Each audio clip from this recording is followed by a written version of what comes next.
चलिए शुरू करते हैं आज का सेशन। और आज हमारा पहला काम होगा केमिकल काइनेटिक्स का एक वन शॉट करना। तो एक बार फटाफट से केमिकल काइनेटिक्स बताते हैं। मेन मेन मुद्दा बताएंगे आज हम, ठीक है ना। आज बहुत ज्यादा लंबी क्लास नहीं लेंगे हम लोग, मेन मेन बताएंगे।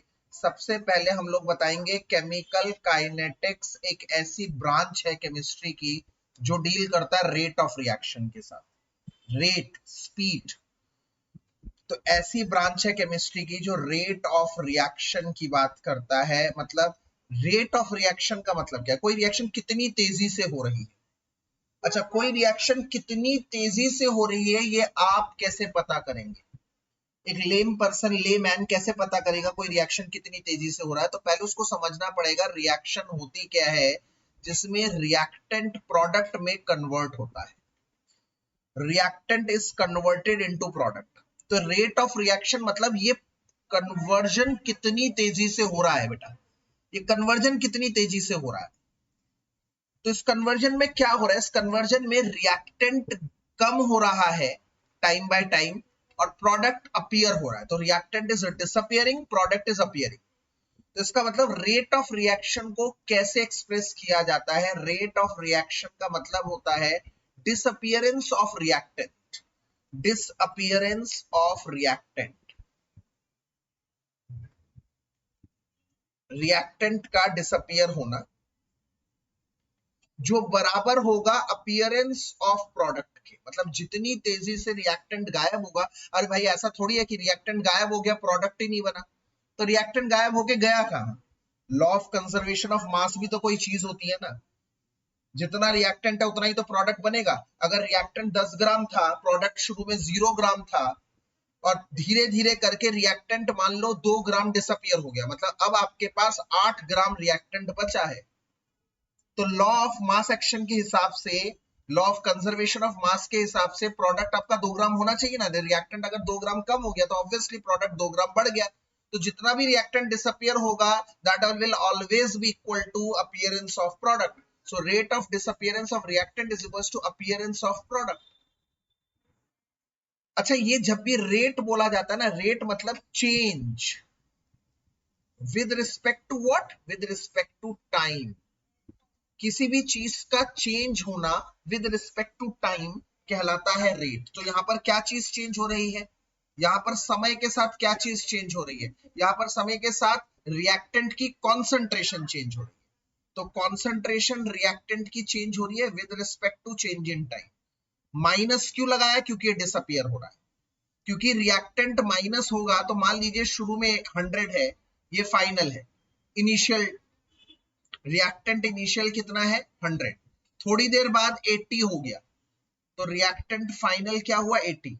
टाइम इनिशियल शुरू में था 0 सेकेंड, टाइम फाइनल हुआ 10 सेकेंड। मतलब 10 सेकेंड में रिएक्टेंट 100 से 80 हो गया 10 सेकेंड में। जब टाइम 0 था तो रिएक्टेंट 100 था, पर जैसे ही टाइम 10 सेकेंड बीता, 10 सेकेंड रिएक्शन को होने में लग गई तो रिएक्टेंट 100 से 80 हो गया, कम हो गया रिएक्टेंट। तो अगर चेंज निकालते हैं, चेंज इन कॉन्सेंट्रेशन, तो आप क्या करते हैं? R final minus R initial. तो आर फाइनल क्या है? 80। 80 माइनस 100, 80 माइनस 100 क्या होगा? -20 होगा। अच्छा, नीचे with respect to time, with respect to time मतलब T final minus T initial, वो कितना होगा? फाइनल कितना? टाइम 10, इनिशियल कितना है? 0। तो ये तो आ जाएगा 10 माइनस 0, 10। तो ये आ गया -2। और रेट कभी नेगेटिव नहीं हो सकता बेटा, ये तो हम बचपन में जानते हैं। किसी की रेट नेगेटिव कैसे हो सकती है? जैसे सपोज करो तुम अपनी स्पीड बता रहे हो, भाई स्पीड भी तो एक तरह की रेट है with respect to change in time. Distance का with respect to change in time is speed. भाई मेरी स्पीड 10 किलोमीटर पर आ रहा है, मेरी स्पीड -10 किलोमीटर पर आ रहा है, इसका क्या सिग्निफिकेंस है यार? माइनस में कैसे हो सकती है रेट? ना, माइनस में नहीं हो सकती।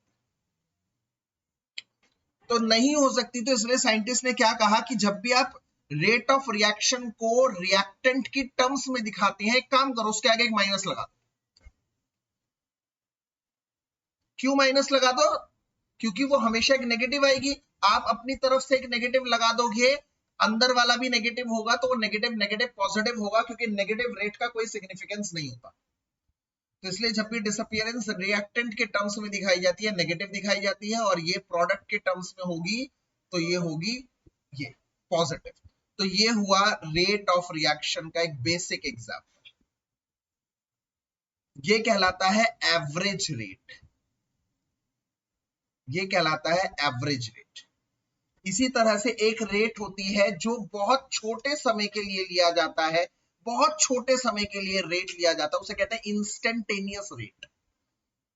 इंस्टेंटेनियस रेट में क्या होता है, बहुत छोटा इंटरवल होता है, उस छोटे इंटरवल को हम लोग बस क्या करते हैं, वहां पर डी आर था, यहां पर ये ट्राइंगल, ट्राइंगल मतलब चेंज हो जाता है डी, ये चेंज हो जाता है डी से। तो ट्राइंगल मतलब भी चेंज है, डी मतलब भी चेंज है, बस अंतर इतना है ट्राइंगल एक बड़ा चेंज को दिखाता है, डी एक छोटे चेंज को दिखाता है, बहुत छोटे चेंज को, डिफरेंशिएशन बहुत छोटे चेंज को दिखाता है। तो ये बराबर होगा D P by D T. तो इसको इंस्टेंटेनियस रेट कहते हैं, बहुत छोटे समय के लिए, पल भर के लिए होता है, और यहाँ पर डिफरेंशिएशन यूज होता है, इसीलिए इसको दूसरे शब्दों में डिफरेंशियल लॉ भी कहा जाता है। इस बात का ध्यान रख लेंगे,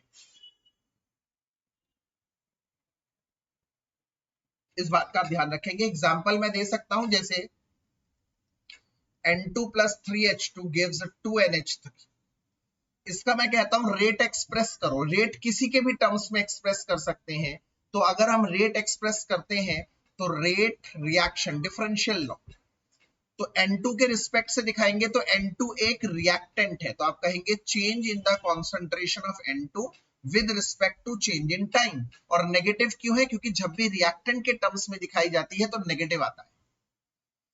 इसी तरह से H2 का डिसअपियरेंस, H2 का डिसअपियरेंस माइनस H2 का डिसअपियरेंस डिवाइडेड बाय टाइम। और याद रखिए यहाँ पर इक्वल है, इक्वल मतलब इन दोनों का डिसअपियरेंस बराबर होना चाहिए, और बराबर करने के लिए आप देख पा रहे हैं रिएक्शन को, यहाँ पर इसका डिसअपियरेंस 3 गुना है।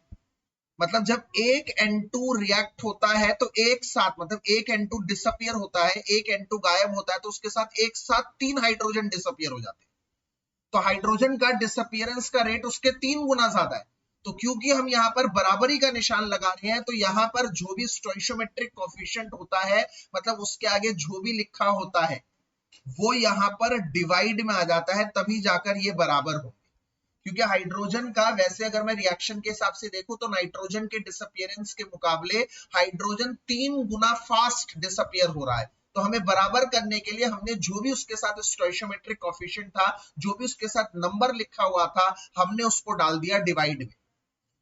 और यही बराबर होगा प्रोडक्ट के। प्रोडक्ट मतलब क्या है, NH3 बाई dt, यहाँ पर पॉजिटिव आएगा क्योंकि ये प्रोडक्ट है, उसकी अपीयरेंस शो हो रही है।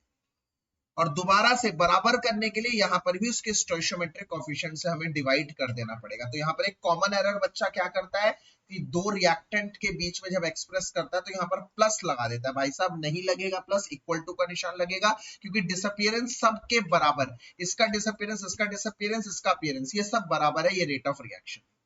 इसमें एक न्यूमेरिकल आ सकता है कि मान लो रेट ऑफ रिएक्शन दे दिया, इसका डिसअपियरेंस पूछ रहा है, या फिर ये दे दिया, हाइड्रोजन का डिसअपियरेंस दे दिया, मतलब ये दिया है, बच्चा 1/3 भी ले लेता है, नहीं सिर्फ ये दिया है, और पूछ रहा है रेट कितना है। तो भाई रेट को इसके, ये दोनों बराबर है, तो अगर डिसअपियरेंस हाइड्रोजन का दिया तो 3 उधर चला जाएगा, मल्टीप्लाई हो जाएगा, बस निकल जाएगा। तो इस तरह से आप ऐसे बेसिक न्यूमेरिकल आप इसके ड्रॉ कर सकते हैं, बेसिक न्यूमेरिकल कर सकते हैं इस टॉपिक के, इस टॉपिक के। अगर आप मुझसे जनरल पूछते हैं कि रेट ऑफ रिएक्शन में सर क्या है, तो मैं कहता हूं रेट ऑफ रिएक्शन मतलब कितनी तेजी से रिएक्टेंट प्रोडक्ट में बदल रहा है। ये हो सकता है फास्ट, फास्ट इतनी फास्ट जैसे कि आयोनिक रिएक्शंस होती है, पेट्रोल का कंबशन होता है, पेट्रोल का कंबशन होता है, इतनी फास्ट हो सकती है। स्लो, स्लो मतलब जैसे कोरोजन, जंग लगना, जिसमें सालों लग जाते हैं। और एवरेज भी होता है, या फिर मीडियम भी होता है, या फिर मॉडरेट भी होते हैं, जो धीरे धीरे से होते हैं, जैसे कोवेलेंट रिएक्शंस। ज्यादातर कोवेलेंट रिएक्शंस धीरे से होते हैं, स्लो होते हैं। तो ये सारी चीजें हम लोग देख सकते हैं इस पहले भाग के केमिकल काइनेटिक्स। केमिकल काइनेटिक्स के दूसरा भाग शुरू होता है, सेकेंड पार्ट इसका शुरू होता है रेट लॉ से। रेट लॉ इसका सेकेंड पार्ट यहां से शुरू होता है। ये रेट लॉ क्या होता है सर?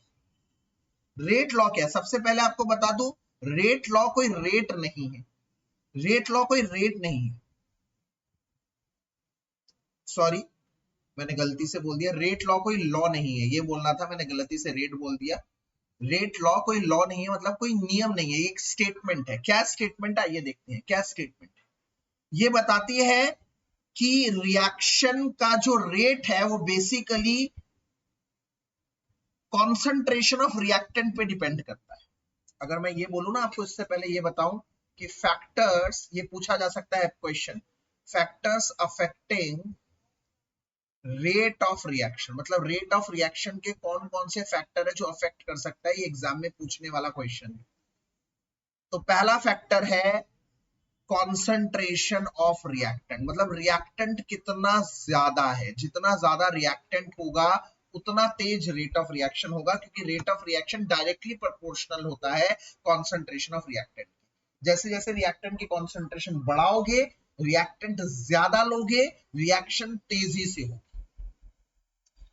ठीक है, सीधे समझ लो, रिएक्टेंट की कॉन्सेंट्रेशन ज्यादा होगी तो रेट ऑफ रिएक्शन, तेजी से रिएक्शन होगी, जितना ज्यादा रिएक्टेंट होगा उतना तेज रिएक्शन। दूसरा फैक्टर क्या है? दूसरा फैक्टर हम सब जानते हैं, वो है कैटलिस्ट। जितना कैटलिस्ट होगा, कैटलिस्ट रेट ऑफ रिएक्शन को फास्ट कर देता है। तीसरा, surface area of reactant, reactant का सरफेस एरिया ज्यादा होना चाहिए। ये तो हम सरफेस केमिस्ट्री में पढ़ चुके हैं कि जितना ज्यादा सरफेस एरिया होगा उतना प्रोसेस फास्ट होगा, उतनी तेजी से चीजें होंगी। और चौथा, लाइट एंड टेम्परेचर, दोनों एक ही काम करते हैं, हीट देते हैं।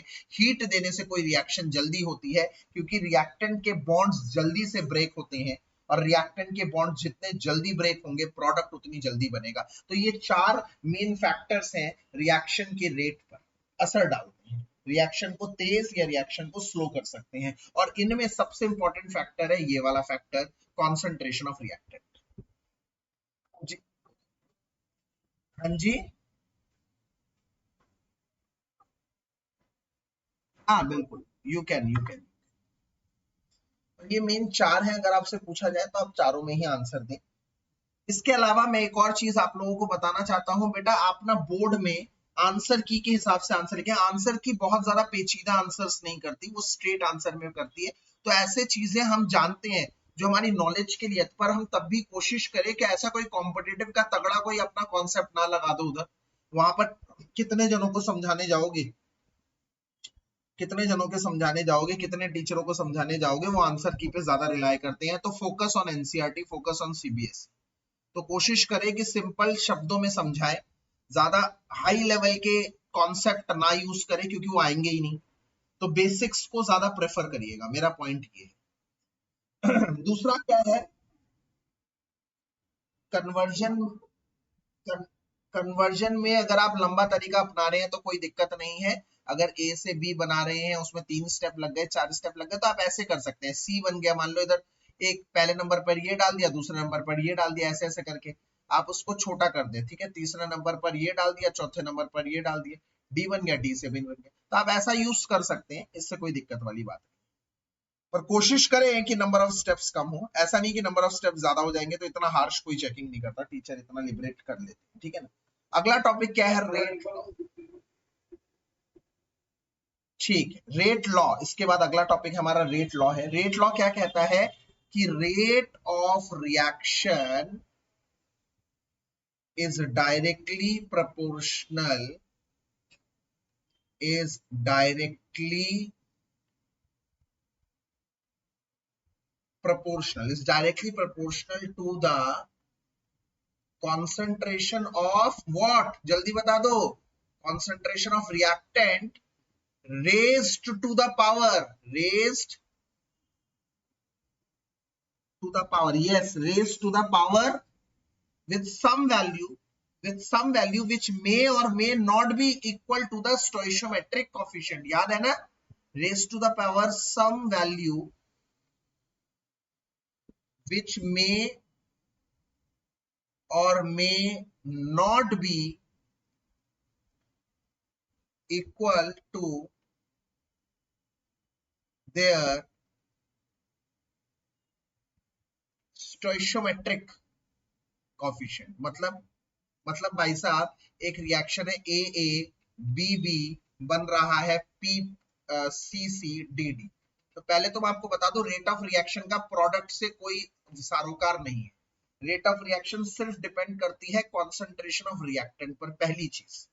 मतलब रेट ऑफ रिएक्शन कह रहा है डायरेक्टली प्रोपोर्शनल है ए की पावर सम पावर, मान लो x, b की पावर सम पावर, मान लो y, जहां पर x a के बराबर हो भी सकता है, नहीं भी हो सकता है, y b के बराबर हो भी सकता है, नहीं भी हो सकता है, मे और मे नॉट। इसका मतलब क्या है?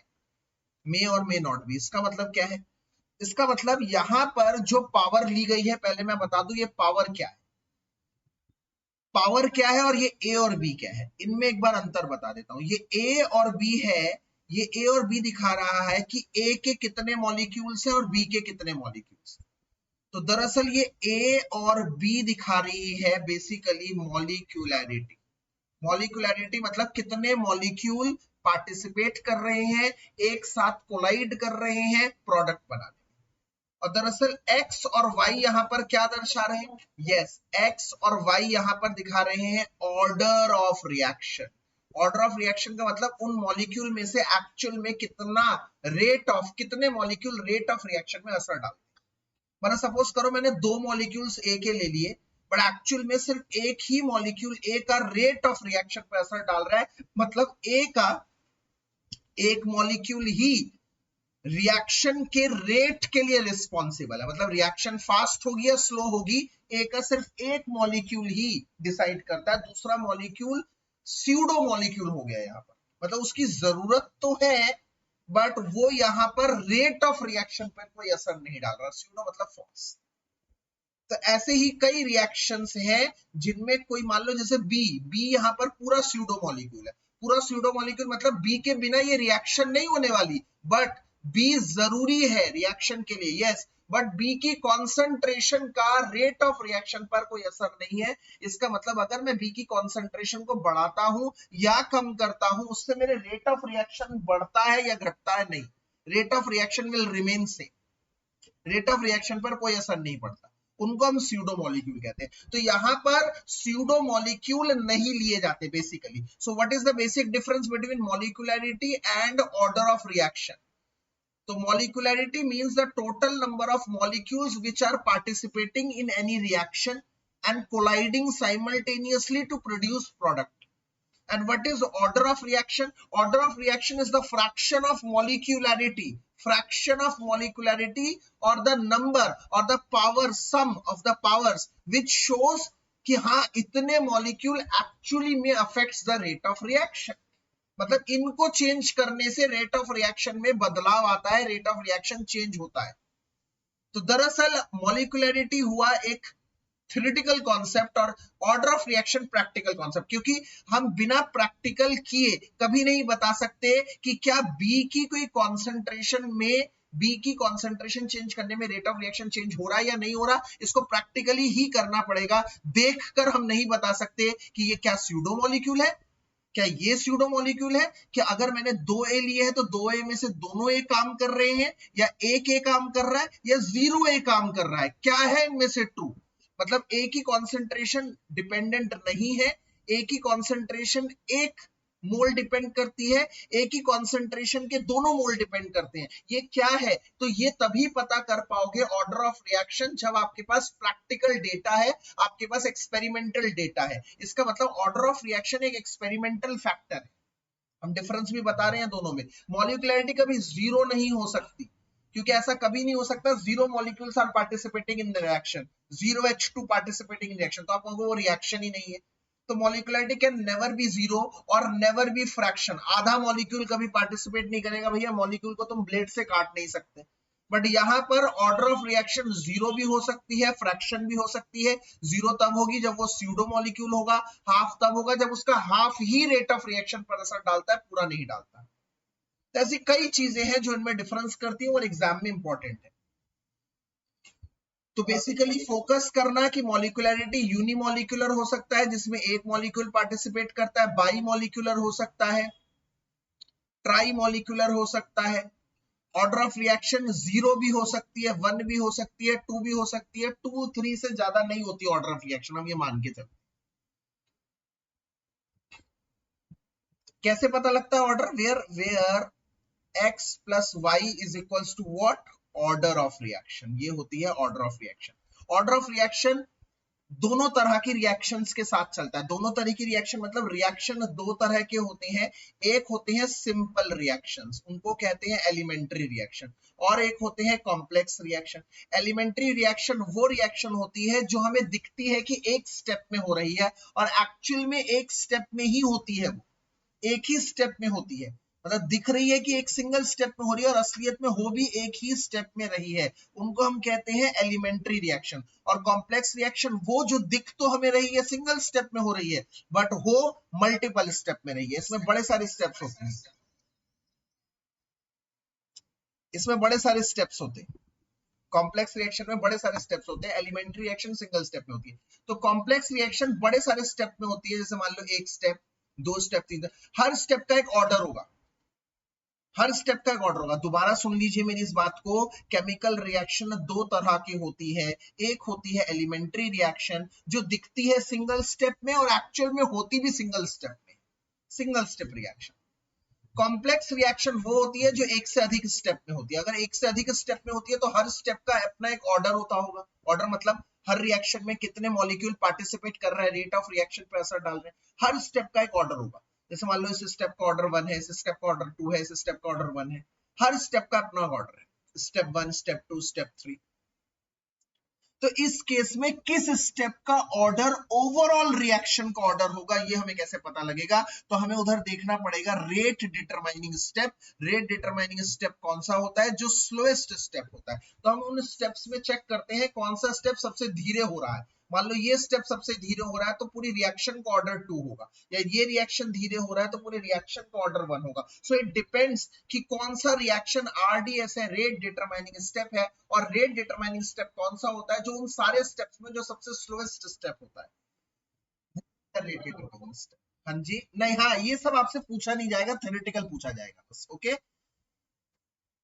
ये सब आपको कभी ऐसा नहीं पूछा जाएगा कि इनमें से बताओ कौन सा स्टेप रेट डिटरमाइनिंग स्टेप है। ये सब थ्योरेटिकली आप लोगों को बता रहा हूं कि अगर आपसे पूछा जाए कि कॉम्प्लेक्स रिएक्शंस क्या होती हैं या कॉम्प्लेक्स रिएक्शन का ऑर्डर कैसे पता लगता है, तो कॉम्प्लेक्स रिएक्शन वो होती है जो एक से अधिक स्टेप्स में होती है, और उन एक से अधिक स्टेप्स में जो स्लोएस्ट स्टेप होता है वही रेट डिटरमाइनिंग स्टेप होता है। उसी का रेट ओवरऑल रिएक्शन का रेट डिसाइड करता है। तो ऐसे क्वेश्चन के लिए कि अगर आपसे पूछे कॉम्प्लेक्स रिएक्शन का रेट कैसे पता करते हैं, क्योंकि एनसीईआरटी का टॉपिक है इसलिए बता दिया। थोड़ा सा सेफ खेल रहे हैं, एनसीईआरटी के टॉपिक को हम बता के चल ही रहे। x plus Y is the order of reaction, ये बात आप लोगों को ध्यान रखनी है। और इधर से इस प्रोपोर्शनैलिटी के साइन को हटाकर हम सब जानते हैं कांस्टेंट आता है, और वो कांस्टेंट होता है इधर k। और k क्या है? Where k is rate constant. तो इसका मतलब इस स्लाइड में आपको पता लगी है चार चीजें। एक स्लाइड बेनिफिट 4, रेट लॉ पता लगा, रेट कांस्टेंट पता लगा, मॉलिक्यूलरिटी पता लगी, और ऑर्डर ऑफ रिएक्शन पता लगा। इन चारों चीजों के साथ अगले टॉपिक पे जंप करते हैं, और अगला टॉपिक है हमारा unit of rate constant. Unit of rate constant मतलब रेट कांस्टेंट की यूनिट क्या होगी। अभी अभी हमने बताया कि रेट कांस्टेंट आता कहां से है? कोई भी reaction, rate is directly proportional to what? Reactant की कॉन्सेंट्रेशन की पावर x। मान लिया कोई एक रिएक्शन है, रिएक्टेंट चेंजेस इनटू प्रोडक्ट, तो rate of reaction is what? Directly proportional to reactant की पावर x, जहां पर x इसके आगे जो भी है, a है, r है, वो उसके बराबर हो भी सकता है, नहीं भी हो सकता है। x दिखाता है order of reaction, x is equals to order of reaction. अब इस प्रोपोर्शनलिटी के साइन को हटाकर लगा देंगे हम k कांस्टेंट। अब हमें एक अच्छी चीज पता है कि अगर रेट कांस्टेंट की यूनिट k की यूनिट निकाल रहे हो तो k की वैल्यू होगी k r के x is equals to k। अब रेट की यूनिट क्या होती है बच्चों? रेट की यूनिट होती है, रेट क्या है? कॉन्सेंट्रेशन का change with respect to time. ये देखिए, रेट क्या है? रेट क्या है? कॉन्सेंट्रेशन का change with respect to time. Concentration होती है mole per litre, with respect to time मतलब पर सेकेंड, तो इसका मतलब रेट की यूनिट क्या हो गई, मोल पर लीटर, और नीचे हो गया पर सेकेंड, तो याद कर लीजिए इसकी यूनिट हो गई मोल पर लीटर पर सेकेंड, मोल पर लीटर पर सेकेंड। और ये क्या है, आर कॉन्सेंट्रेशन है, कॉन्सेंट्रेशन किस में होती है, मोल पर लीटर में होती है, इसकी पावर क्या है, एक्स। तो यहां से हमने मोटा मोटा ये निकाल लिया कि ऊपर भी मोल पर लीटर है, नीचे भी मोल पर लीटर है, ऊपर मोल पर लीटर एक है, नीचे मोल पर लीटर एक्स है, जहां पर एक्स का मतलब ऑर्डर है, तो हम इसको ऐसे भी लिख सकते हैं, मोल पर लीटर 1 माइनस एक्स पर सेकेंड। तो यहां से ये आ गया हमारा एक जनरल फार्मूला। यहाँ पर अगर x की वैल्यू 0 डाल देते हो तो वो 0 ऑर्डर के लिए बन जाता है, अगर मैं 0 डाल देता हूं तो निकलता है 1 माइनस 0 1, 1 माइनस 0 1 मतलब इसकी यूनिट निकल गई मोल पर लीटर, 1 आ गया, और पर सेकेंड। पर वहीं पर अगर मैंने x की वैल्यू 1 डाल दी, मतलब फर्स्ट ऑर्डर की बात करता हूं, तो अगर x की वैल्यू 1 डाल दी तो 1 माइनस 1 0 आ गया, 0 मतलब मोल पर लीटर की पावर 0 पर सेकेंड, किसी की पावर 0 1 होती है, और ये आ गया पर सेकेंड, और इसके बाद आ गया x is equals to 2। Second order के लिए क्या होगा, मोल पर लीटर की पावर 1 माइनस 2, 1 माइनस 2 मतलब माइनस 1, तो अगर मैं मोल को इन्वर्स कर दूं, लीटर इन्वर्स को इन्वर्स कर दूं, तो लीटर हो जाएगा minus 1 into minus 1 minus 1 plus 1, फिर मोल इनवर्स सेकेंड इनवर्स। तो इस तरह से आप लोगों को ध्यान रखना है ये सारी यूनिट, ये सारी यूनिट, ये एग्जाम में पूछा जा सकता है एक क्वेश्चन, ठीक है, ये क्वेश्चन बन सकता है, अच्छा क्वेश्चन है, इसका ध्यान करेंगे हम यूनिट्स के बाद। इसके अलावा मैं कुछ स्पेशल चीज बता देता हूं, ऑर्डर ऑफ रिएक्शन में जीरो ऑर्डर, अगर आपसे कोई जीरो ऑर्डर के बारे में पूछे तो जीरो ऑर्डर क्या है, R naught minus R upon में T is equals to K, जहां पर आर नॉट का मतलब क्या है, आर नॉट का मतलब है इनिशियल कॉन्सेंट्रेशन, मतलब शुरू में कितनी कॉन्सेंट्रेशन थी रिएक्टेंट की, इनिशियल कॉन्सेंट्रेशन ऑफ रिएक्टेंट। हाँ कर लीजिए डेरिवेशन, एक बार प्रिपेयर कर लीजिए, डेरिवेशन एक बार देख लीजिएगा फॉर सेफ साइड, डेरिवेशन एक बार देख लीजिएगा, must say for safe side, क्योंकि पहला ही पेपर है तो हम लोग रुख नहीं जानते कि कहाँ किस रुख में हवा बह रही है, तो derivation is very much there in the CBSE, very much there in the NCERT. बेटा एनसीईआरटी में क्वेश्चन नहीं है तो क्या हुआ, एनसीईआरटी में डेरिवेशन तो है ना, और डेरिवेशन इसमें बहुत कोई लंबी टेढ़ी खीर नहीं है, कोई फिजिक्स जैसे डेरिवेशन नहीं है, बच्चों वाली डेरिवेशन, ठीक है, एक बार मेरी कॉपी में देखिएगा आ जाएगा, बहुत छोटी सी डेरिवेशन है। Initial concentration of reactant, initial concentration of reactant मतलब रिएक्टेंट शुरू में कितना था, ये क्या है, मतलब final concentration, final concentration which is left, जो बचा हुआ है, which is left at time T, मतलब जब टाइम टी है तो कितनी कॉन्सेंट्रेशन बची हुई है, याद रखिएगा ये क्या दिखाता है, बची हुई कॉन्सेंट्रेशन, और k is what, rate constant, k is rate constant, k rate constant, ये जीरो ऑर्डर की बात रही। और अगर मैं जीरो ऑर्डर का आप लोगों को हाफ लाइफ का फार्मूला बताऊं तो जीरो हाफ लाइफ का मतलब क्या होता है, हाफ लाइफ, हाफ लाइफ का मतलब है जितना टाइम लग रहा है ओरिजिनल कॉन्सेंट्रेशन के हाफ होने में, उसे हाफ लाइफ कहते हैं, जितना टाइम लग रहा है ओरिजिनल कॉन्सेंट्रेशन ये है, उसके हाफ होने में कितना समय लग रहा है, टाइम, टाइम इतना होने में कितना टाइम लग रहा है, टाइम, उसे कहते हैं हाफ लाइफ। हाफ लाइफ को कैसे दिखाते हैं, टी हाफ से दिखाते हैं, और टी हाफ का फार्मूला है आर नॉट बाई 2k, ये जीरो ऑर्डर का है। मैंने आप लोगों को बुकलेट में बहुत सारे ग्राफ दिए हैं, अगर आप उनको अभी नहीं करना चाहते तो मत करिए, आप सीबीएसई के उसमें रहिए, आप सिर्फ 3 ये ग्राफ करिए जो मैं आज बता रहा हूँ।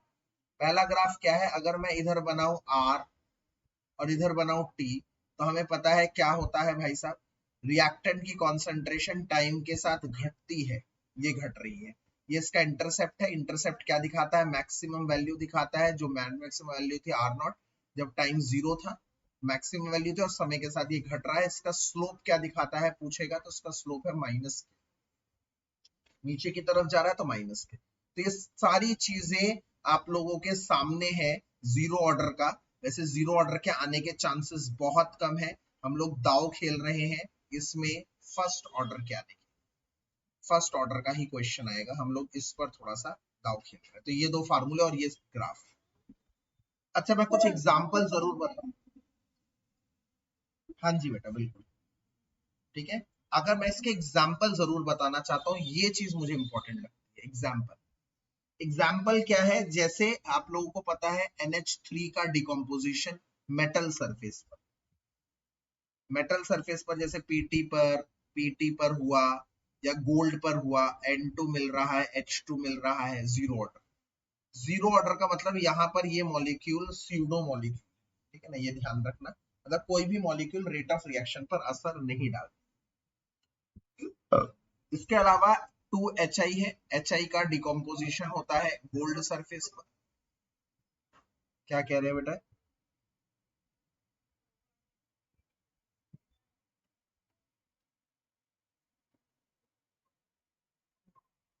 रिएक्शन में कैटलिस्ट मेंशन होगा बेटा, आप चिंता ना करें। ये मैं कुछ लिख रहा हूँ बेसिक जो अभी ध्यान में है, ये हमेशा जीरो ऑर्डर के होते हैं, ये कुछ ध्यान में रखना। मतलब ये मोस्ट इंपॉर्टेंट है जो आप लोगों के एनसीईआरटी में भी मेंशन है और ध्यान आपको करना है। ये चार रिएक्शन जीरो ऑर्डर के हैं। बेसिकली जो भी कैटलिस्ट में होते हैं ना ऐसे वाले रिएक्शन, डिकम्पोजिशन या एडिशन, वो हमेशा जीरो ऑर्डर के होते हैं। बेसिकली आप लोगों को मैंने चार रिएक्शन बताई है, इनको पढ़ना है, इनके बाहर कुछ नहीं सोचना, बात खत्म।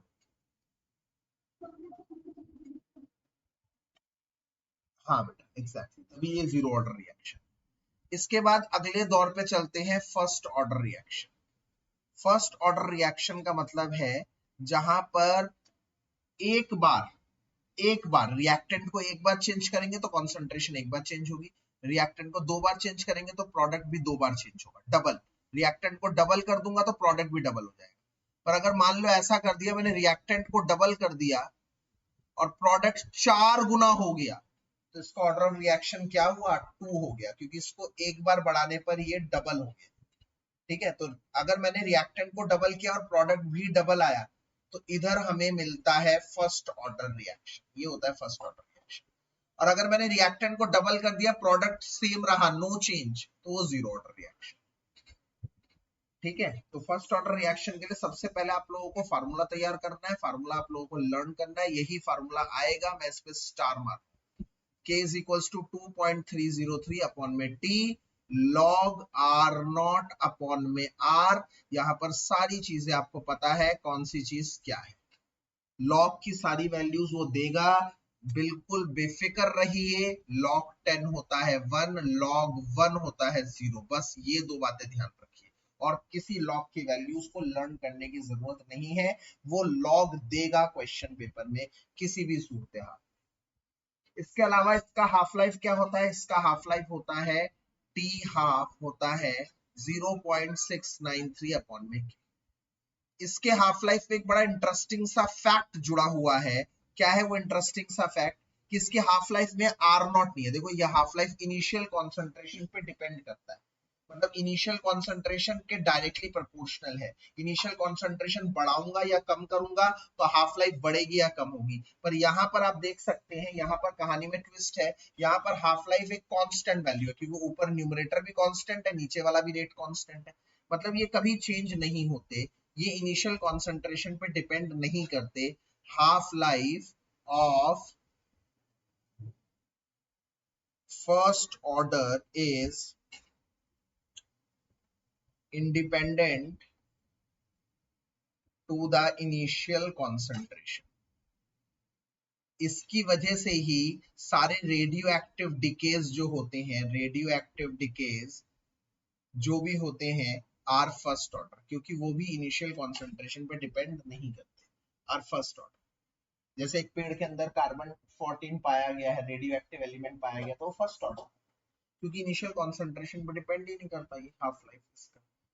इसके अलावा यहाँ पर दो और ग्राफ हैं जो आप लोगों को करने हैं। एक तो सेम वही ग्राफ, बस सेम वही ग्राफ, बस ln r आ जाएगा। ln r पूछा जाता है भाई ये ग्राफ में इसका स्लोप क्या है, फलाना ढिमकाना के इंटरसेप्ट क्या है, इंटरसेप्ट है ln r नॉट, वही सेम, और इसका स्लोप क्या है, स्लोप है माइनस के।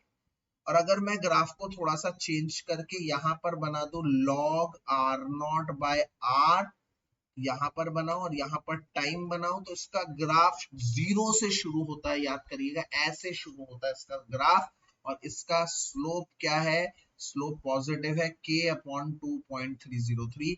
ये क्वेश्चन पे भी हम दाव खेल रहे हैं, इन तीनों ग्राफ में से एक ग्राफ पूछा जाएगा, या फिर ये पूछा जाएगा इन ग्राफ का स्लोप क्या दिखाता है। स्लोप बहुत इंपॉर्टेंट है। इन शॉर्ट स्लोप को आप अच्छी तरह से पकड़ के रखें। इसके अलावा हम लोग एक बात करते हैं स्यूडो रिएक्शन की, या pseudo first order reaction. Pseudo first order मतलब ऐसा है, सुनने में तो लगता है नकली फर्स्ट ऑर्डर। नकली फर्स्ट ऑर्डर इसलिए कहते हैं क्योंकि ऐसा है कि ऑर्डर ऑफ रिएक्शन तो 2 होती है, बट असलियत में वो फर्स्ट होती है। कैसे? जैसे एस्टर का हाइड्रोलाइसिस, एस्टर के हाइड्रोलाइसिस में हमने अभी अभी पढ़ा है, ऑर्गेनिक तो आप पढ़ के ही आए हैं, तो ऑर्गेनिक में क्या पढ़ रहे हैं, ये RCOH बन रहा है।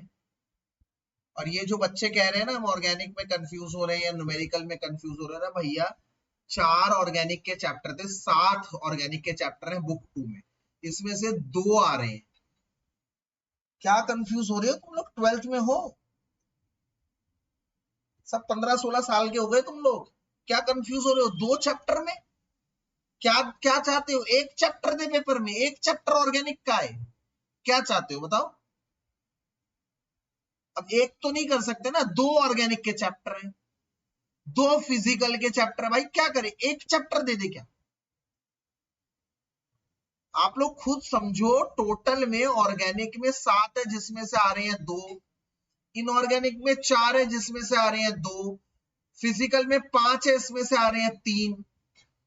ये आ रहा है सिलेबस भाई साहब, इसके 3 नहीं आ रहे, इसके 2 नहीं आ रहे, इसके 5 नहीं आ रहे, ये तो आ ही नहीं रहे। तो 3 2 5 2 7 चैप्टर करोगे, 2 ऑर्गेनिक में कंफ्यूजन हो रही है, तो क्या करोगे नीट, क्या करोगे जेई? छोड़ दो, डिमोटिवेट नहीं कर रहा मैं, बस समझाने की कोशिश कर रहा हूं, सिलेबस बहुत छोटा है, समझो मेरी बात को, मैं डिमोटिवेट नहीं कर रहा, बस इतनी बात समझाने की कोशिश कर रहा हूं। 7 ऑर्गेनिक है बुक 2 में, 7 चैप्टर है, आ रहे हैं सिर्फ 2, और क्या कर सकता है सीबीएसई? एक चैप्टर दे दे क्या ऑर्गेनिक का? अरे पिछले से पिछले साल वाले बच्चों को सोचो, 7 चैप्टर करके गए थे, वो कहते कि सर ऑर्गेनिक में कंफ्यूजन है, फिर एक बार को समझ में आती बात। अरे 2 चैप्टर में काहे का कंफ्यूजन? इतना तो पढ़ना पड़ेगा ही ना भाई, 12th क्लास में है, इसको समझिए, थोड़ी सी बात को, इसकी सिवियरिटी को समझिए।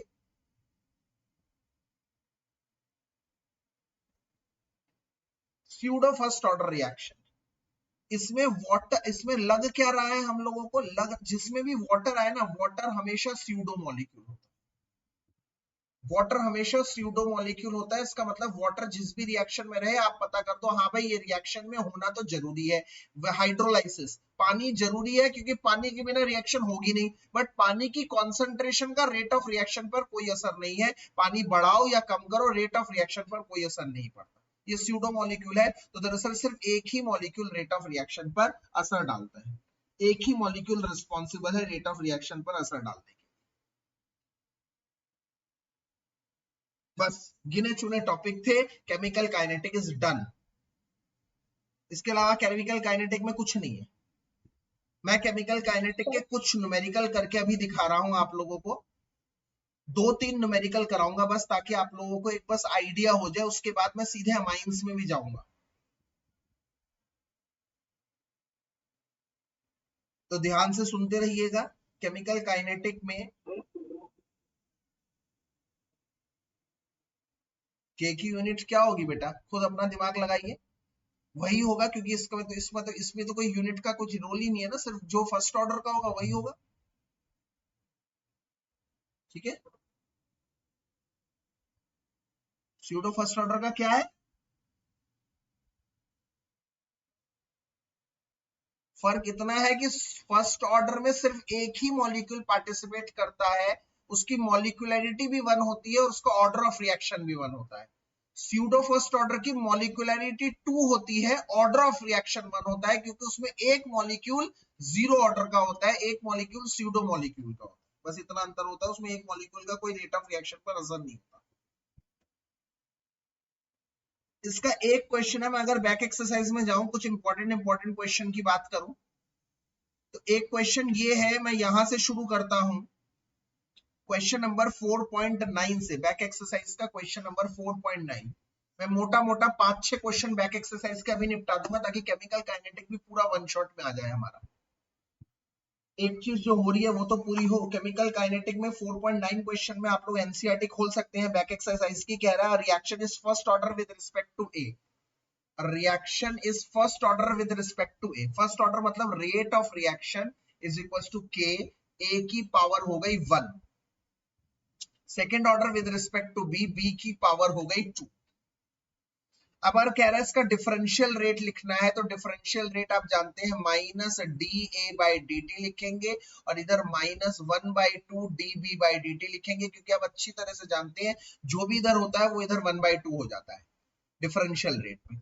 सेकेंड पार्ट में कह रहा है कि अगर नया रेट निकालो, अगर कॉन्सेंट्रेशन ऑफ ए को हमने 3 टाइम्स कर दिया, सॉरी कॉन्सेंट्रेशन ऑफ बी को 3 टाइम्स कर दिया, मतलब ए ही रहा और बी 3 टाइम्स हो गया, तो बी की जगह आप देख रहे हैं मैंने लिख दिया 3b, और इधर नए रेट को मैंने नया रेट बना दिया r डैश। आप चेक कर सकते हैं r dash is the new rate. तो अगर मैं इसको सॉल्व करता हूं तो r डैश विल बी के ए 3 3s are 9, इसको लिखूंगा 9b की स्क्वायर। अब आप क्लियरली समझ गए, 9 सबसे आगे लिख सकता हूं के ए और b की पावर 2, इसमें इसकी जगह आप क्या लिख सकते हैं, इसकी जगह आप लिख सकते हैं पुराना रेट।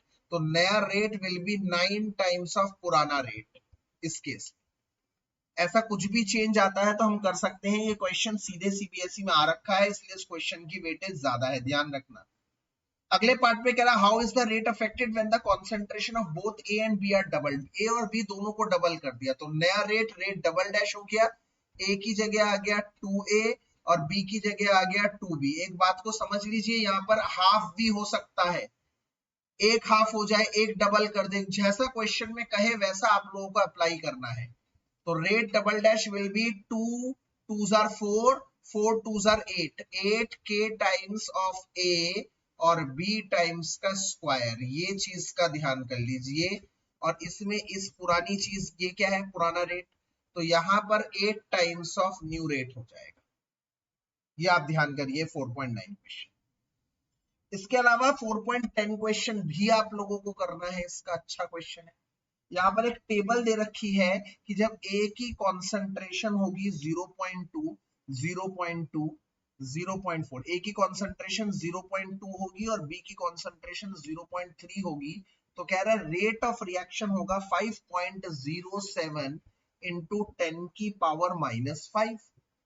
जब A की कॉन्सेंट्रेशन 0.2 होगी और B की 0.1 होगी, तो रेट ऑफ रिएक्शन होगा 5.07 इंटू 10 की पावर -5।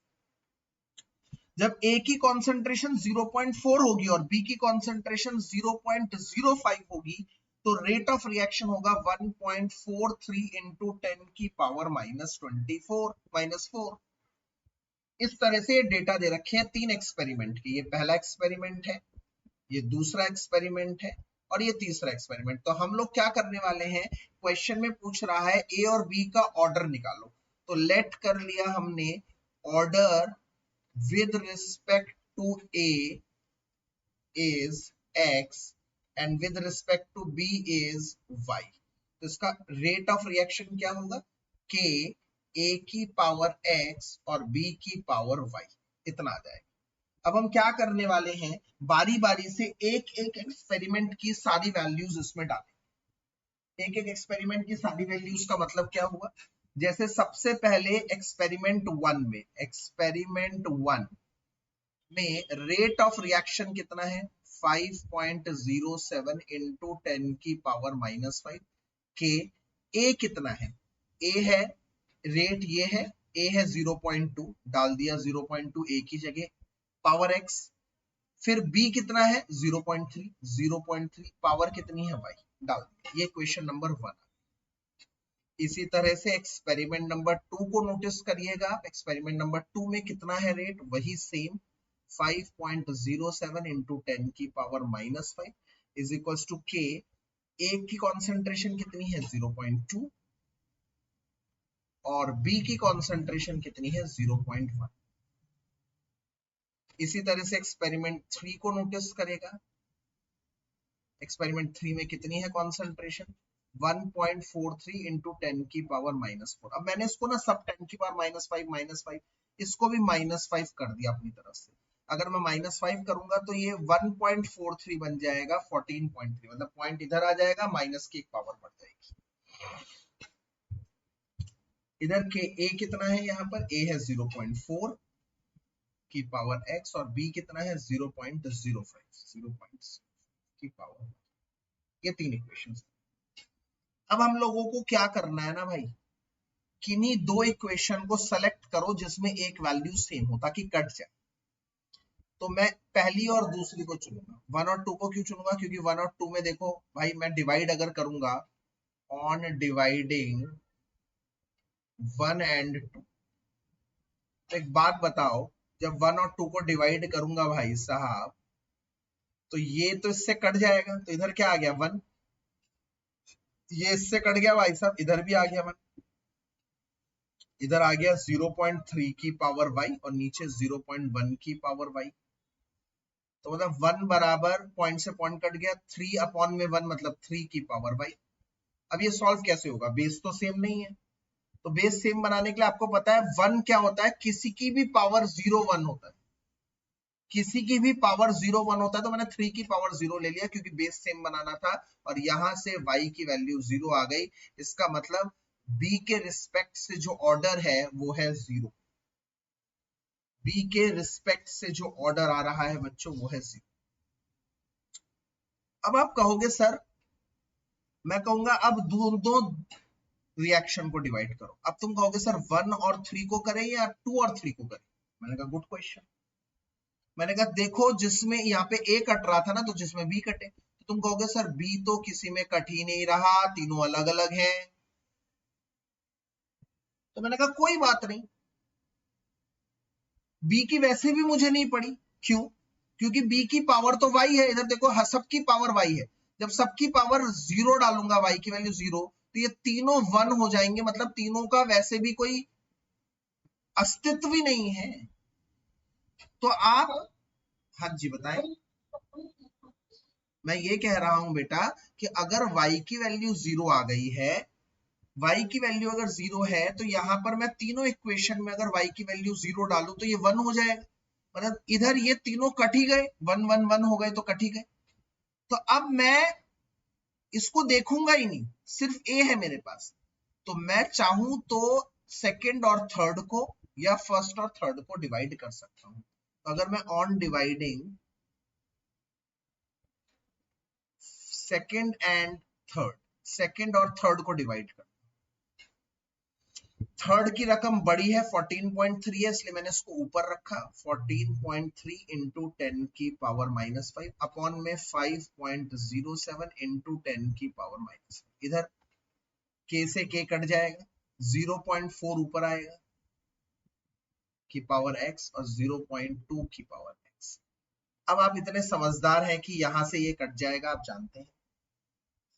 इसको जब इससे काटेंगे तो 2.8 आ जाएगा, 2.8।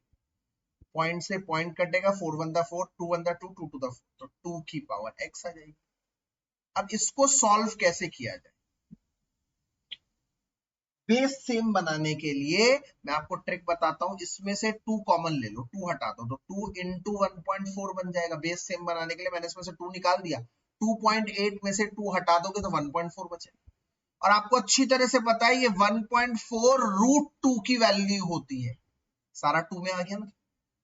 और आपको अच्छी तरह से पता है रूट 2 क्या होता है, 1/2 होता है। जब बेस सेम है तो पावर ऐड हो जाएगी, इसकी पावर 1 और इसकी पावर 1/2 ऐड होके बन गई 3/2। तो यहां से x की वैल्यू भी आ गई 3/2। तो यहां से a की भी x की भी आ गई और y की भी आ गई। तो अगर आपसे पूछे कोई रेट लॉ बताओ तो आप रेट लॉ क्या बताएंगे? रेट लॉ बताएंगे। रेट लॉ, ये इक्वेशन को ही रेट लॉ कहते हैं। अगर पेपर में पूछे ना इसका रेट लॉ बताओ, बच्चा सोचेगा तो क्या ही पूछ रहा है। अरे रेट लॉ का मतलब पहले ही बता चुका हूं, एक्सप्रेशन है, फार्मूला को रेट लॉ कहते हैं। इस फार्मूले को रेट लॉ कहते हैं, ये फार्मूला जिसमें ये रहता है। तो rate law is equal to K A की पावर एक्स, एक्स निकाल चुका हूं मैं 3/2, बी की पावर वाई, बी भी निकाल चुका हूं 0। इसी को रेट लॉ कहते हैं। मैं बार बार बोल रहा हूं, तीसरी चौथी बार बोल दिया भाई, यही रेट लॉ है। वो रेट लॉ लिखने मत लग जाना, the rate of reaction is directly proportional to the concentration of reactant with some power of, वो मत लिखने लग जाना। Yes yes. इधर एक और चीज भी पूछ सकता था, बताइए क्या? के की वैल्यू निकालो। तो आप कैसे निकालते के की वैल्यू? किसी भी एक एक्सपेरिमेंट में, जैसे मान लो एक्सपेरिमेंट 1 मैंने पकड़ लिया, जैसे मैंने एक्सपेरिमेंट 1 पकड़ लिया, तो हमें क्या करना है? एक्सपेरिमेंट 1 में अब x भी पता है, y भी पता है, सब कुछ पता है। देखो सबकी वैल्यू डाल दो, के निकल जाएगा। ठीक है, अब बच्चे क्या करते हैं? एक्सपेरिमेंट 1 में डालते हैं, 2 में डालते हैं, 3 में डालते हैं। अरे भैया तीनों में डालने को नहीं कह रहा, तीनों में डालकर एक ही चीज आएगी, क्योंकि है तो वो के का मतलब है रेट कांस्टेंट, कांस्टेंट का मतलब है एक रिएक्शन के लिए वो सदैव कांस्टेंट रहेगा। इतनी मेहनत मत करने जाना, किसी भी एक इक्वेशन में पुट कर दोगे, it will give the same value. एक इक्वेशन में पुट कर देना, वही आपका आंसर होगा। उसकी यूनिट भी निकाल कर, यूनिट कैसे निकालेंगे मैं पीछे बता चुका हूं, उसको दोबारा डिस्कस नहीं करूंगा। इसके अलावा दूसरे तरह के क्वेश्चन ऐसे आ सकते हैं जो बहुत हिट है, जैसे 4.14। 4.14 कैसे करेंगे आप? क्वेश्चन पढ़ लीजिए 4.14, जिनके पास बुक नहीं है मैं बता देता हूं। 4.14 क्वेश्चन में कह रहा है कि the half life of radio active decay is 5730 years. मतलब एक का हाफ लाइफ 5730 ईयर्स है, इतना है।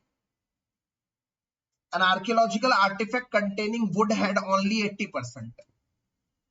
तो सबसे पहले मैं हाफ लाइफ का फार्मूला लगाऊंगा, और कार्बन 14 देखते ही मैं समझ गया, वो फर्स्ट लाइफ बोल नहीं रहा, फिर भी मैं समझ गया कार्बन 14 है ना, तो फर्स्ट ऑर्डर ही होगा यार, क्योंकि रेडियो एक्टिव डीके का तो फर्स्ट ऑर्डर है, पीछे डिस्कस कर चुके हैं। और इसका फार्मूला होगा 693 अपॉन में के। तो यहां से के आ गया आपका 0.693 अपॉन में 5730। इसको काटना मत, इसको नहीं काटोगे, क्योंकि मैंने आपको दो ट्रिक बता रखी है। एक तो 3.303 को 0.693 से डिवाइड करोगे तो आएगा 3.32, और एक बार 0.693 को अगर 2.303 से डिवाइड करेंगे तो आएगा 0.3। ये दोनों चीजें ध्यान कर लेना, ये दोनों चीजें बहुत इंपॉर्टेंट है, आप लोगों को काम आएंगी।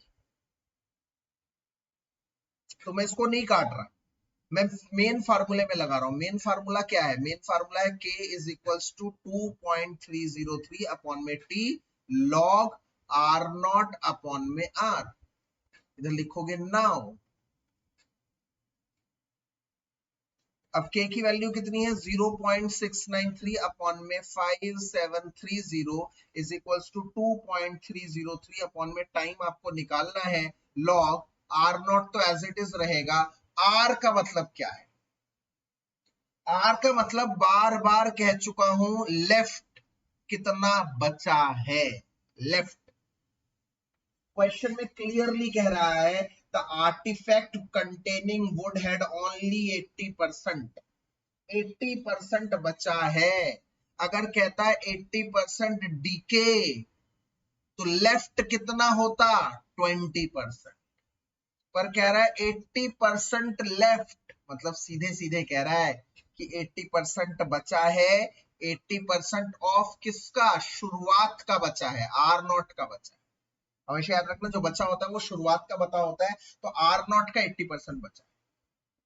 अब इसे सॉल्व करना is just a small case. यहां से ये कट जाएगा, इधर से ये कट जाएगा, ये t उधर चला जाएगा, तो 2.303 ये 5730 ऊपर चला जाएगा, इनटू में 5730 अपॉन में 0.693 लॉग ये आ जाएगा 10/8 ऊपर जाके ये बन जाएगा 10/8 तो बन जाएगा log 10 माइनस log 8। ये जो भी वैल्यू आप लोगों की log की दे रखी हो वो आप यूज कर सकते हैं।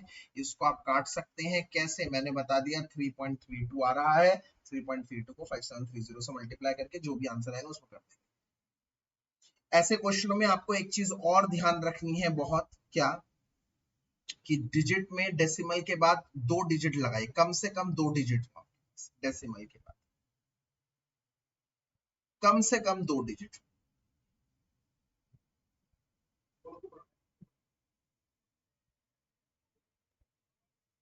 नहीं बेटा लॉग या एंटी लॉग जरूर दे रखा होगा, ऐसा पॉसिबल नहीं है कि लॉग और एंटी लॉग नहीं दे रखा हो।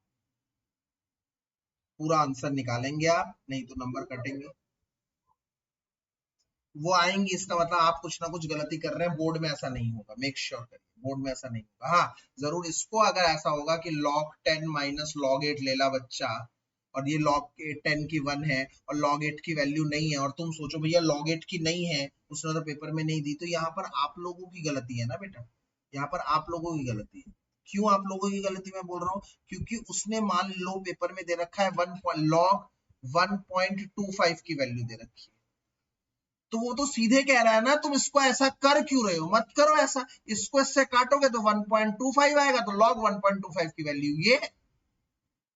तो जो log की वैल्यू दे रखी होगी वो जरूर जरूर यूज हो रही होगी, ऐसा नहीं होगा तुम दूसरे वे से कर रहे होगे इसलिए उस log की वैल्यू को इस्तेमाल नहीं कर पा रहे। मेक श्योर करिए जो log की वैल्यू वो बोल रहा है उसे यूज करिए, फायदा रहेगा आप लोगों का, इस बात का ध्यान करेंगे। इसके बाद हम लोग चलते हैं अगले सवाल पर। हाँ जी 4.6 4.12 4.12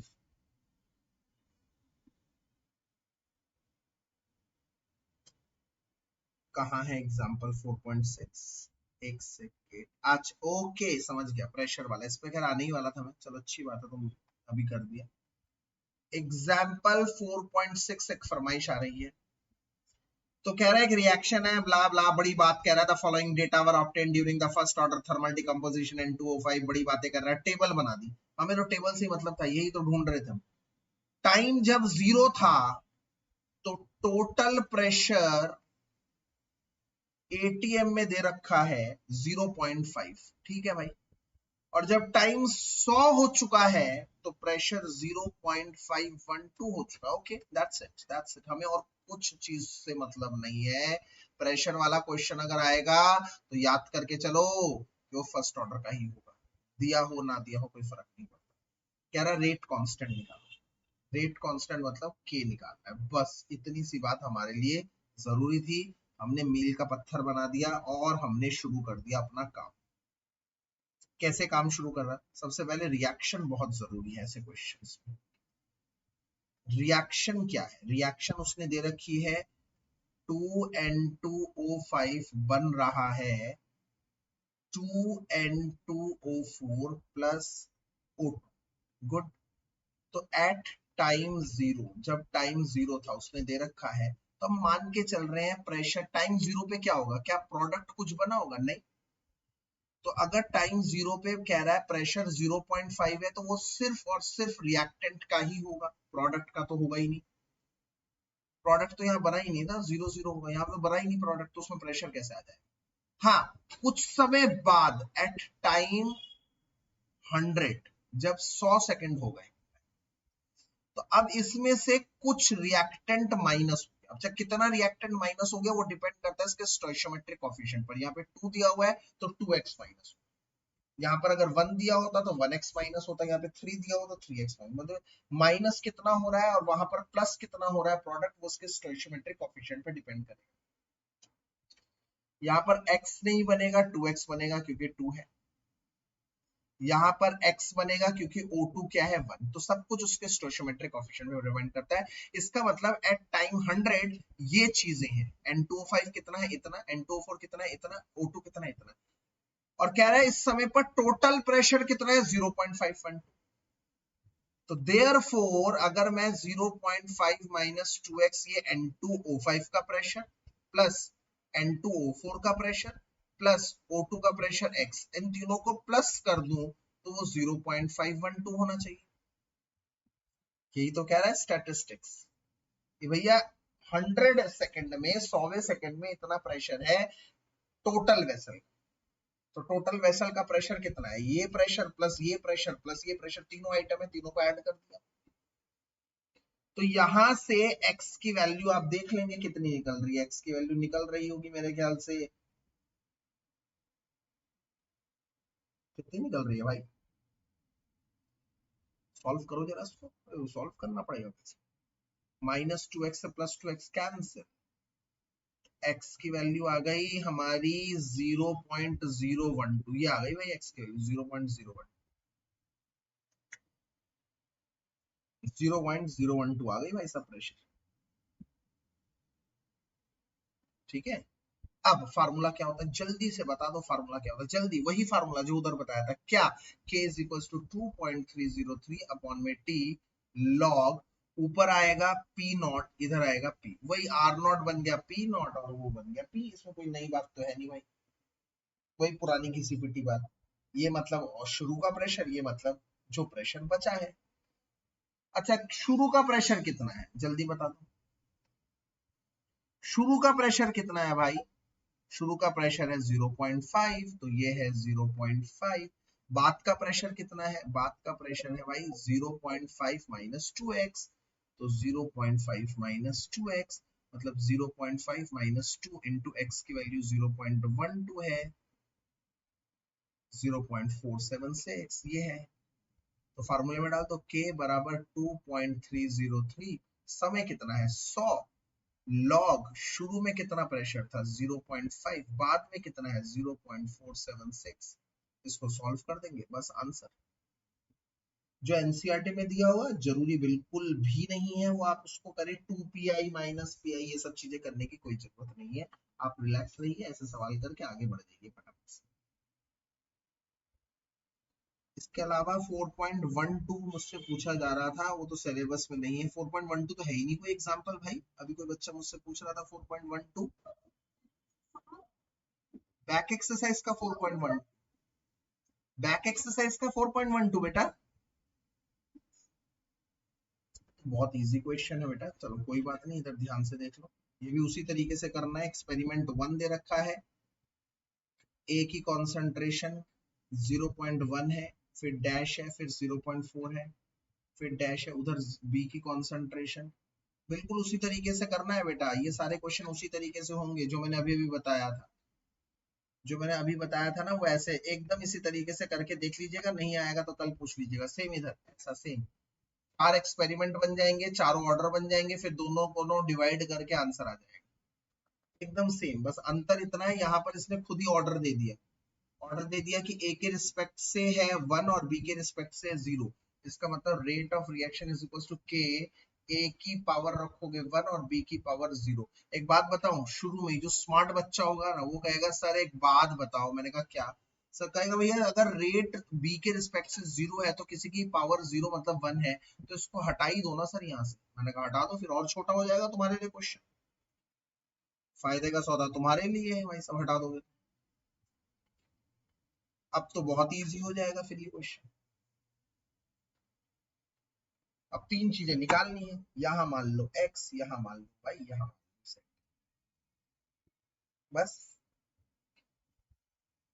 अब इसकी ये छोटा सा फार्मूला आप लोगों का भरा पूरा सा फार्मूला, रेट कितना है फर्स्ट एक्सपेरिमेंट में, कितना है रेट बताओ, रेट है 2 इंटू 10 की पावर -2, k कितना है नहीं पता, a कितना है 0.1 की पावर 1, ये फर्स्ट इक्वेशन है। सेकंड इक्वेशन क्या है भाई साहब, सेकंड इक्वेशन है 4 इंटू 10 की power -2 is equals to k, और ये x है। अब एक बात बताओ, इन दोनों को डिवाइड करेंगे तो x निकल जाएगा, ऐसे आगे लिखेंगे, फिर आगे वाले दोनों को डिवाइड करेंगे तो y निकल जाएगा, फिर आगे वाले दोनों को डिवाइड करेंगे तो z निकल जाएगा, इन दोनों को डिवाइड करेंगे, यहाँ से ये कट गया, यहाँ से ये कट गया, 1/2 आ गया, ये आ गया 0.1 अपॉन में x, तो x की वैल्यू आ गई 0.2। समझ में आ गया बेटा? बस निकाल देंगे इसको, क्या है, कुछ नहीं, आराम से निकालेंगे। एक दो क्वेश्चन और कराऊंगा, इसके बाद मैं विराम चाहूंगा इस पर से। केमिकल काइनेटिक्स में मैं कराऊंगा 4.18 और 4.19, ये दो सवाल, क्योंकि फिर हर तरह का एक सवाल हो जाएगा मेरा। 4.18 में कह रहा है for the first order reaction show that the time required for 99% reaction completion, मतलब 99% reaction completion is twice the time required for 90% completion. ये टू प्रूफ कर, हमें प्रूफ करके दिखाना। तो एक एक करके लेंगे। केस 1 पहले 99% वाला लेंगे हम। 99% वाला कैसे लेंगे? टाइम का फार्मूला वही होता है 2.303 अपॉन में k लॉग, ऊपर होगा आर नॉट और नीचे होगा बचा हुआ। भाई 99% अगर हो गया तो कितना बचा, जल्दी बताओ? 1%। 1% of R naught, yes, R naught से आर नॉट कैंसिल, तो यहां से 99% की वैल्यू आ गई 2.303 अपॉन में k लॉग 1/100, ऊपर जाके बन गया 100। 100 को लिख सकता हूं 10 की पावर 2, 10 की पावर 2 को लिख सकता हूं 2 log 10, और log 10 की वैल्यू होगी 1। दोबारा सुनो, ये बन जाएगा log 100, जो बन जाएगा log 10 की पावर 2, जो बन जाएगा 2 log 10, और 2 into 1 जो बन जाएगा 2, तो सिर्फ आ गया 2। ये क्वेश्चन 1 आ गया।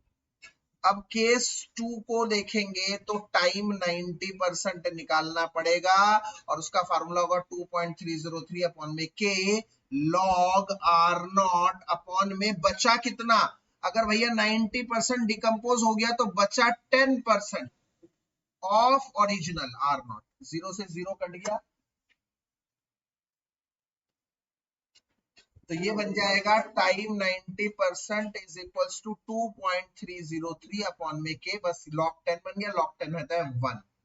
तो अगर मैं इन दोनों को डिवाइड करूं या कंपेयर करूं, कुछ भी करूं, तो फ्रॉम 1 एंड 2 बहुत क्लियर है कि 2.303 अपॉन में के की वैल्यू कितनी है, 2.303 की वैल्यू है टी 90%। तो from 1 and 2 T 99% is equals to, इसकी जगह मैं लिख दूंगा 90%, तो टी 90% इंटू में 2, यही प्रूफ हो गया, यही मुझे प्रूफ करना था। एक ऐसा क्वेश्चन पीछे एग्जाम्पल भी है, उसको भी टेकअप करिएगा। इसके अलावा एक 4.19 क्वेश्चन कराकर मैं कर रहा हूं इसको खत्म। 4.19 में कह रहा है first order reaction take 40 minute for 30% decomposition. First order reaction takes 40 minute, first order reaction है, 40 मिनट ले रहा है 30% के लिए, तो पहले फार्मूला लगाओ।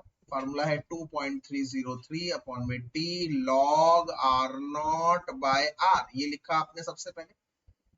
इसके बाद के पूछ रहा है 2.303, टाइम कितना है 40 मिनट, लिख दिया भाई, लॉग आर नॉट। अब यहां पर कह रहा है कि 30% डिकम्पोजिशन, बार बार बोल रहा हूं, इधर क्या लिखते हैं, आर की वैल्यू होती है जो होती है लेफ्ट, तो अगर 30% हो चुकी है तो बचा है 70% बच्चों, ये ध्यान करना है, बस इसको आगे सॉल्व कर देना है। और जैसे कि मैंने कहा, कई बच्चा, अभी एक बच्चा मुझसे पूछ रहा था कि सर अगर वो लॉग की वैल्यू नहीं दे रखी होगी तो क्या करेंगे। जैसे मैंने कहा, वो नहीं दे रखी होगी जब आप इसको log 10 माइनस log 7 करेंगे, और उसने डिवाइड करके सीधे वैल्यू दे दी, तो आप थोड़ा सा दिमाग लगाएंगे चतुराई से, जो लॉग की वैल्यू देगा वो जरूर लॉग प्रेजेंट होगा, बाय हुक और क्रुक। इसके अलावा मैं चाहूंगा कि एक बार ना 4.17 क्वेश्चन भी बता दूं, और 4.16 भी बता दूं, और 4.20 भी बता दूं। मैं सोच रहा हूं और 3 सवाल बताकर ये पूरा चैप्टर कंप्लीट ही करवा, सारे क्वेश्चन ही कर लेंगे तो ज्यादा बेहतर रहेगा, 3 सवाल क्यों छोड़े। तो 4.16 फिर हमें एक सेटिस्फेक्शन रहेगा कि हमने एनसीईआरटी की बैक एक्सरसाइज भी इसकी कर ली, जो सवाल आ रहे हैं सिलेबस में। तो 4.16 क्वेश्चन में कह रहा है द रेट और constant for the first order reaction is 60 पर सेकंड। के की वैल्यू दे रखी है 60/सेकंड। भाई साहब अगर ये ना भी बोलता ना फर्स्ट ऑर्डर है, मुझे इससे पता लग जाना था ये फर्स्ट ऑर्डर है, इसकी यूनिट देखकर पता लग जानी थी ये फर्स्ट ऑर्डर। इसके बाद कह रहा how much time will it take, तो मैंने पहले तो इसका फार्मूला लगा दिया 2.303 अपॉन में T log R naught by R, पहले तो मैंने इसका फार्मूला लिख दिया। फिर मैंने क्या कर दिया, रेट के की वैल्यू 60 डाल दी, 2.303 अपॉन में टाइम नहीं दिया हुआ, कह रहा है कितना समय लगेगा उसकी कॉन्सेंट्रेशन को 1/16 होने में। 1/16 मतलब लेफ्ट कितना है 1/16 लेफ्ट, बचा हुआ कितना है 1/16 होने में, मतलब 1/16 ऑफ आर। बस इसके बाद इसको काट लेंगे, इसको सॉल्व कर लेंगे अपने, वो आप लोग खुद कर लीजिएगा, उससे मैं नहीं वो करता, ठीक है, बहुत आसान है।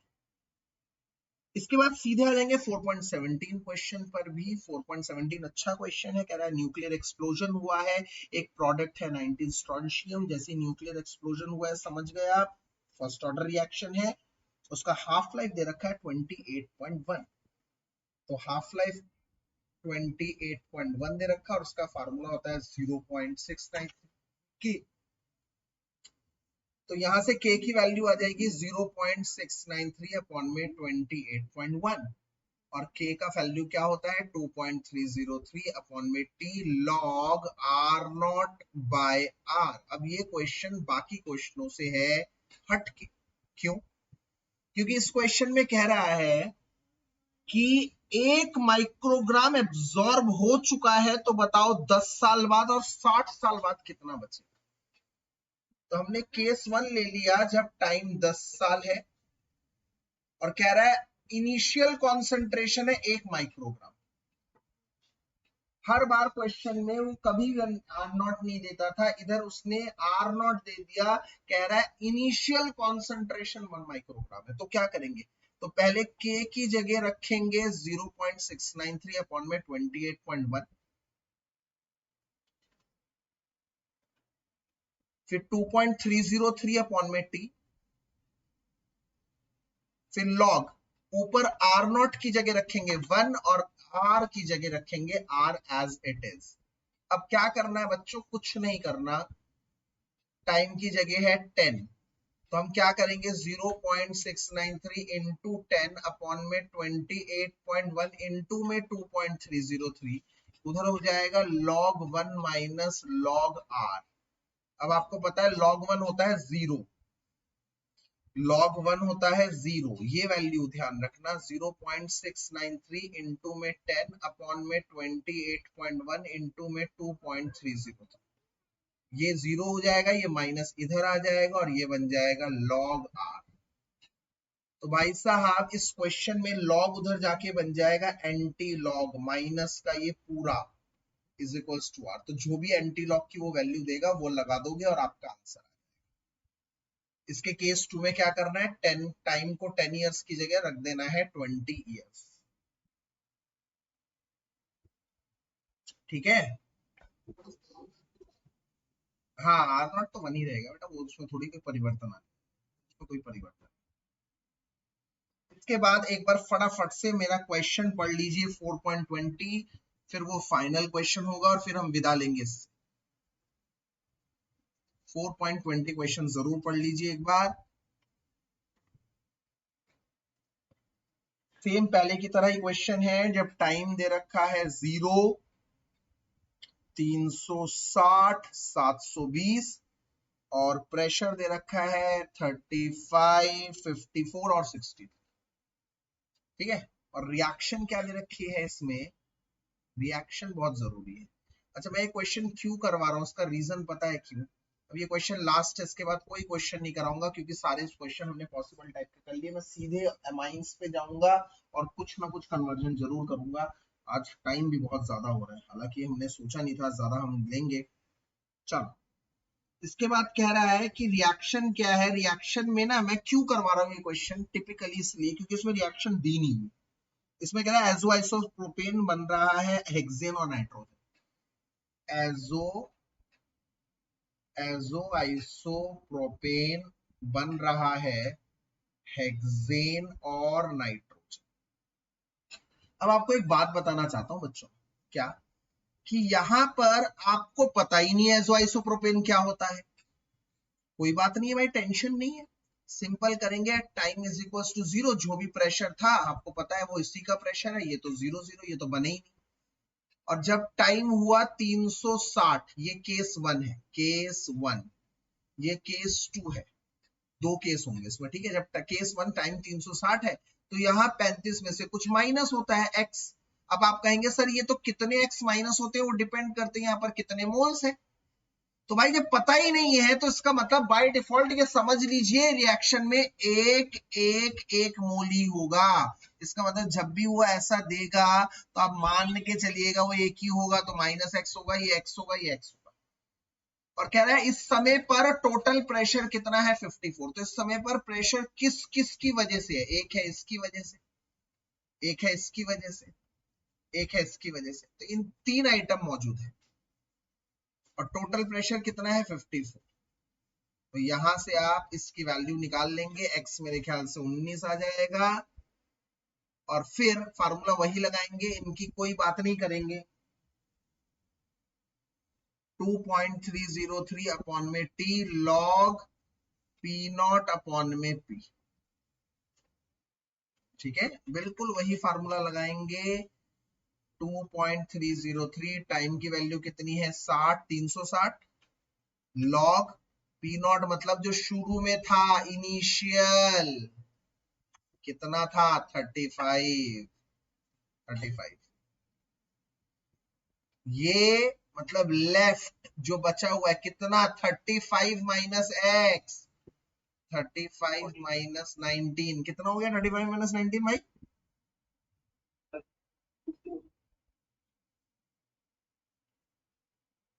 16। इसको सॉल्व करके आप लोगों का आंसर। इसके बाद थोड़े से गियर्स अपने स्विच करते हैं और चलते हैं थोड़ा सा अमाइंस।